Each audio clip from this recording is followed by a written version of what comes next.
A 52-year-old man is under arrest this morning for painting a swastika on a trash cart at the University of Maryland.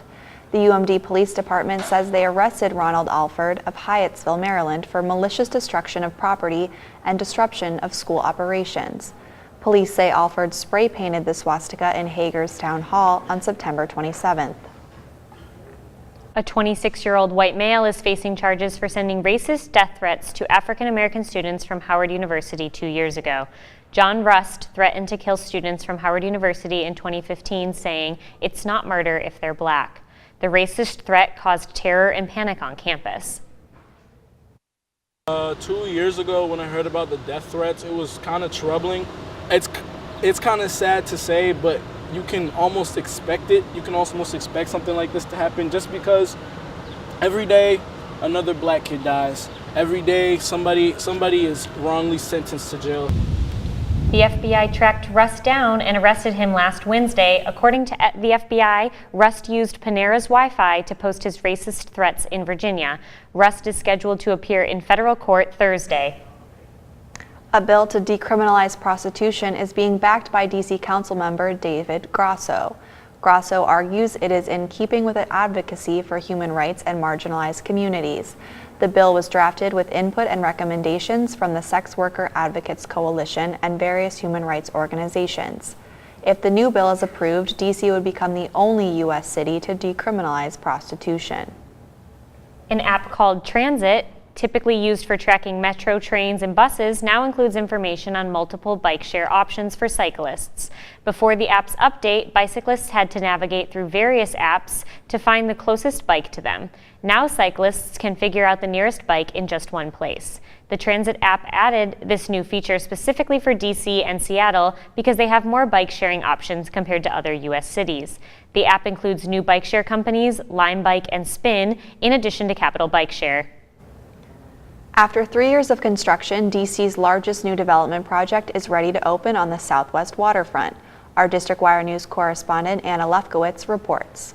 DC's newest development, called District Wharf, is opening on Wednesday, and workers are scrambling to put on the finishing touches. We built a small stage on a barge on the water where we'll be holding concerts for the entire opening ceremony. Connor Davis and Adam Brewington are just two of the 2,000 people preparing for the opening ceremonies of District Wharf. We're doing the entire opening ceremony up and down the whole block for the entire week. The wharf has been in development since 2014. When it opens on October 12th, it will bring 24 acres of entertainment to the southwest waterfront. And that has some locals excited. The only fun restaurant and bar that we've had down here just closed like a week ago. So we've had nowhere to kind of go out in the area. And so we're really excited for this to open because there's going to be a Shake Shack, which I'm really excited for. The wharf will also feature shops, music venues, and apartment buildings. There will also be a water taxi to Georgetown, Alexandria, and the National Harbor. I'm excited for it to kind of just be done so I can come down and sit down here and have dinner and just be on the water. For District Wire News, I'm Anna Lefkowitz. The opening of the wharf is expected to cause traffic jams in Southwest DC this week. The city's transportation department says they expect 20,000 people to visit the new waterfront district every day this weekend. Beginning today, DDOT officials are putting up signs to warn commuters of traffic and urge them to use alternate routes. Next week, Main Avenue, I-395, and the 9th Street Tunnel will be the most affected. It's National Fire Prevention Week, and DC's firefighters are helping residents stay safer. It's Fire Prevention Week nationwide, and stations like DC's Rescue Squad 4 focusing on fire safety in our homes. Squad 4's captain, Keith Nickens, explains more about this week's goal in educating the community. Well, Fire Prevention Week is very important for our community and for us as the fire department in general alone. It educates the community, and it educates us on some of the things that we may encounter and that the public may encounter in terms of fire safety and actually evacuation, anything that may have a bearing on a life safety. The station is focusing on educating people on how to be safe in the event of fire, as well as helping them become acquainted with the fire station staff. This week is especially helpful for fire stations to raise awareness for the importance of planning. Station manager Sam Cutler speaks on the importance of fire escape planning. Sort of be cognizant of hazards in their houses, and so during the week, maybe reviewing sort of plans, preparing for the possibility of a fire in their house could be a good idea.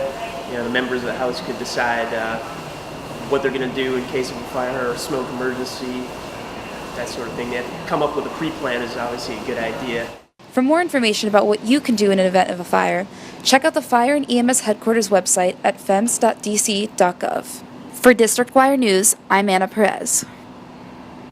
It has been weeks since Hurricane Maria devastated Puerto Rico, and relief efforts are still underway.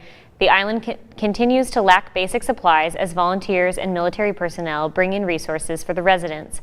As people on the island are still in desperate need for help, Executive Director of Friends for Puerto Rico, Felix Sina, is pulling in awareness and funds.